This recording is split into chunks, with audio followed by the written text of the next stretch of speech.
सभी को नमस्ते। मैं Ajay Rathore, faculty of mathematics, आप सभी का स्वागत करता हूं मेरे चैनल पर। आज हम लोग गुणनखंडों के योगफल को डिस्कस करेंगे।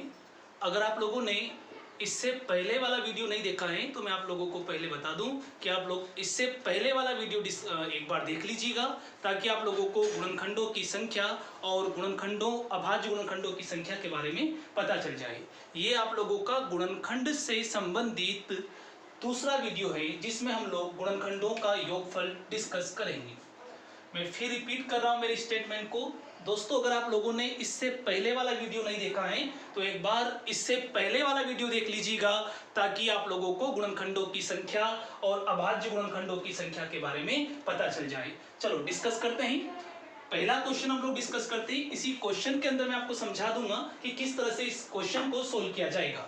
जैसे हम लोग बात करते हैं 24 के सभी गुणनखंडों का योगफल ज्ञात करो, तो आप लोग सबसे पहले आपके दिमाग में ये आता है कि अगर आपके पास कोई तरीका नहीं है, कोई अप्रोच नहीं है, तो आप लोग 24 के सभी गुणनखंडों को लिख लीजिएगा और ऐड कर दीजिएगा। हालांकि 24 एक छोटा नंबर इसलिए ऐसा हो सकता है, अगर बड़ा नंबर आएगा तो उसके लिए आपको मेथड यूज करना ही पड़ेगा। लेकिन अगर आपके दिमाग में कुछ नहीं आ रहा है तो जो है उसी से काम चलाने की कोशिश करिएगा। जैसे 24 के मैं एक बार सभी गुणनखंडों को लिखता हूं, 1 2 3 4 6 8 12 एंड 24। अब आप लोग इन सबको जोड़ दीजिएगा और जोड़ेंगे तो कितना आएगा, 60 आएगा। यानी कि 24 के सभी गुणनखंडों का जो योगफल होगा वो कितना होगा, 60 होगा। लेकिन यह एक प्रैक्टिकल या एग्जाम अप्रोच नहीं है, क्योंकि यह तो 24 था और 24 के नॉर्मली 8 गुणनखंड होते हैं जिसे हमने लिख करके ऐड कर लिया। अगर 24 के स्थान पर 300 होता तो 300 के तो 18 गुणनखंड होते हैं और उन 18 गुणनखंड को लिखना भी एक बहुत बड़ी बात हो जाती है और उनको फिर जोड़ना काफी कॉम्प्लिकेट हो जाता है। इसलिए आपको कहीं ना कहीं तरीके की आवश्यकता है। तो चलो तरीका भी डिस्कस करते हैं इसका। सबसे पहले 24 को गुणनखंडित कर लेते हैं। तो 24 को गुणनखंडित करते हैं, 2 बार ले लिया 12, 2 बार ले लिया 6, 2 बार ले लिया 3 और 3 बार ले लिया 1। 2 कितनी बार है, 3 बार, और 3 कितनी बार है, 1 बार। अब देखिएगा यहाँ पर 2 की पावर 3 और 2 की पावर 3 का मतलब हुआ 8, और 8 के गुणनखंड क्या क्या होंगे, तो देखिएगा आप लोग 8 के गुणनखंड 1 2 4 8, यानी कि ये सारे इसके गुणनखंड है। इन सबको आपको ऐड करना है। तो हम लोग किस तरह से इस अप्रोच को बिठाते हैं वो देखिएगा।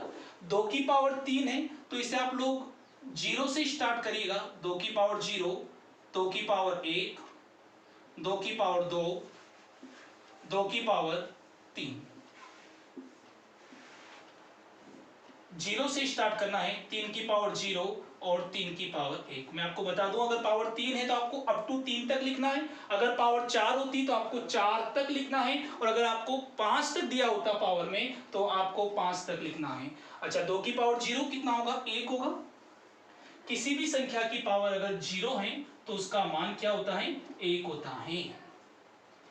0 और अनंत को छोड़ करके किसी भी संख्या की पावर अगर 0 है तो उसका मान 1 होता है। तो 2 की पावर 0 कितना होगा, 1 होगा। 2 की पावर 1 कितना होगा, 2। 2 की पावर 2 कितना होगा, 4। 2 की पावर 3 कितना होगा, 8। 3 की पावर 0 कितना होगा, 1, और 3 की पावर 1 कितना होगा, 3। हमने पावर 0 से स्टार्ट इसलिए किया है ताकि आप लोगों को एक जो गुणनखंड है वह मिल जाए। इन्हें जोड़ते हैं हम लोग, 8 12 12 13 और 14 15, और ये 4 कितना है, 60। जो कि हम लोग पहले भी इसको देसी तरीके से फाइंड आउट कर चुके थे। लेकिन मैं आपको बता दूं, ये तरीका एग्जाम अप्रोच वाला नहीं है, बस आपको आना चाहिए। कभी कभी एग्जाम में कुछ नहीं समझ में आ रहा है तो आप लोग ये तरीका यूज कर सकते हैं।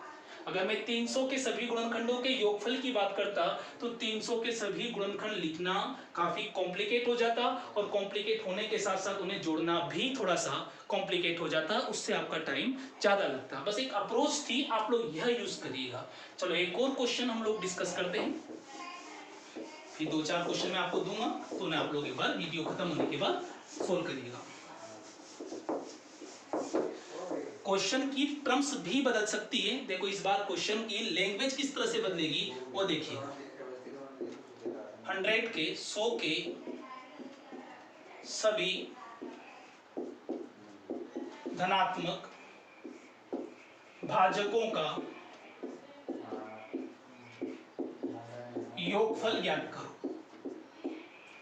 100 के सभी धनात्मक भाजकों का योगफल ज्ञात करो। तो इसका मतलब इस बार शब्द बदल दिए गए हैं, लेकिन अप्रोचेस वही है। मैंने आपको पहले भी बता दिया था कि गुणनखंड का एक और नाम है भाजक।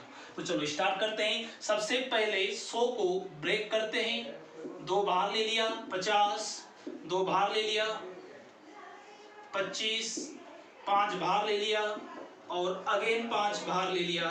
तो कितना आया 1। 2 कितनी बार है 2 बार और 5 कितनी बार है 2 बार। कहां से शुरू करोगे 0 से। 2 की पावर 0, 2 की पावर 1, 2 की पावर 2, 5 की पावर 0, 5 की पावर 1, 5 की पावर 2।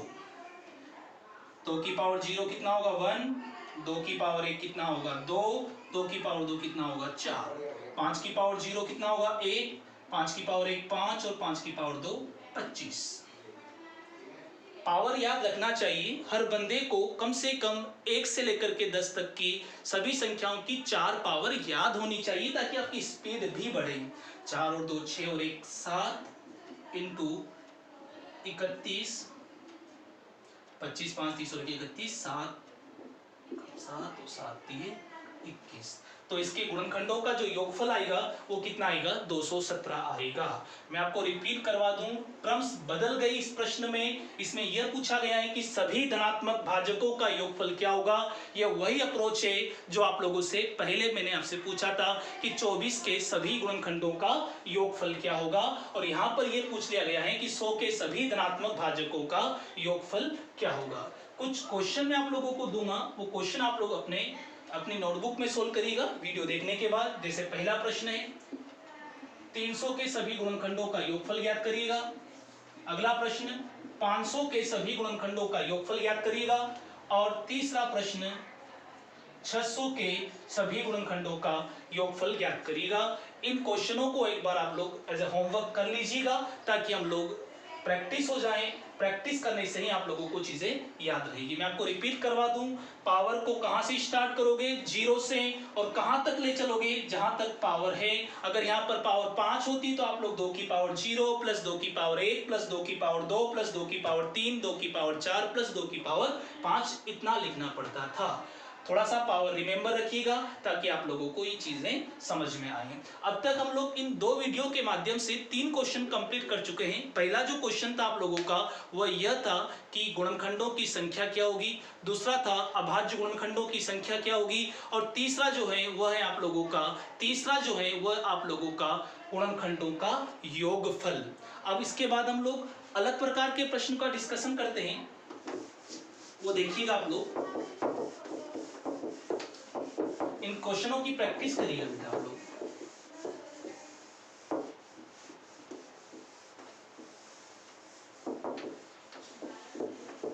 अगर आप लोगों को गुणनखंडों का योगफल के स्थान पर गुणनखंडों का गुणा पूछा जाएगा तो क्या करेंगे।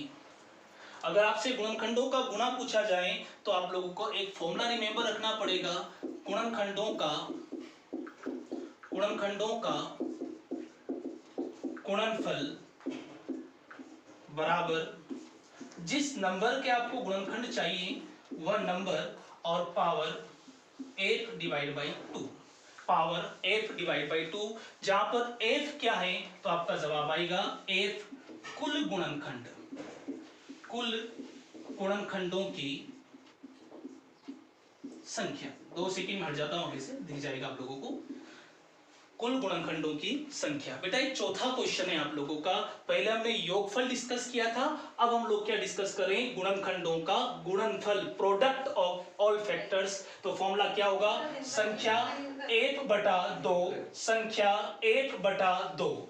जैसे देखिएगा यहाँ पर कुल गुणनखंडों की संख्या यानी कि कुल गुणनखंड, सबसे पहले आपको कुल गुणनखंड फाइंड आउट करने पड़ेंगे और उसके बाद उसे पावर में f/2 करना पड़ेगा। क्वेश्चन से समझ में आएगा, थोड़ा वो फॉर्मूला रिमेंबर रखना पड़ेगा आप लोगों को। 4 क्वेश्चन कंप्लीट हो जाएंगे इसी क्वेश्चन के साथ आप लोगों के। जैसे मैं आपसे वही 24 का ले लीजिएगा, तो कोई भी वोटेवर आप 24 ले लीजिएगा ताकि अच्छे से समझ में आए। 24 के सभी गुणनखंडों का गुणनफल होगा। तो फर्स्ट ऑफ ऑल आप 24 के सभी गुणनखंड की संख्या निकालेंगे। 24 को फैक्टराइज किया, बेटा याद भी होना चाहिए 24 के 8 होते हैं। 2 से कितनी बार 12 बार, 2 से कितनी बार 6 बार, 2 से कितनी बार 3 बार, 3 से कितनी बार 1 बार, 2 कितनी बार है 3 बार, 3 कितनी बार है 1 बार। याद करिएगा गुणनखंडों की संख्या ज्ञात करने के लिए क्या बताया था, पावर में 1 जोड़ेंगे तो 3 में 1 जोड़ा 4 और 1 में 1 जोड़ा 2, 4 × 2 कितना आया 8, यानी कि 24 के कुल गुणनखंड कितने होंगे 8। बेटा अगर आप लोग यह वीडियो पहला वीडियो है आप लोगों का, तो आप इससे पहले वाला वीडियो देखिएगा, उसमें आप लोगों को गुणनखंडों की संख्या मैं बता चुका हूं। तो अब आप लोगों को गुणनफल का फॉर्मूला बताया था, गुणनफल संख्या 1/2। संख्या क्या थी 24 थी और कुल गुणनखंड कितने थे 8 और डिवाइड बाई 2, तो ये हो गया 24 की पावर 4। ऑप्शन में यही मिलेगा, निश्चिंत रहेगा 24 की पावर 4 आपसे सोल्व नहीं करवाएगा। आप लोगों को बस थोड़ा सा फॉर्मूला रिमेंबर रखना पड़ेगा 24 की पावर 4।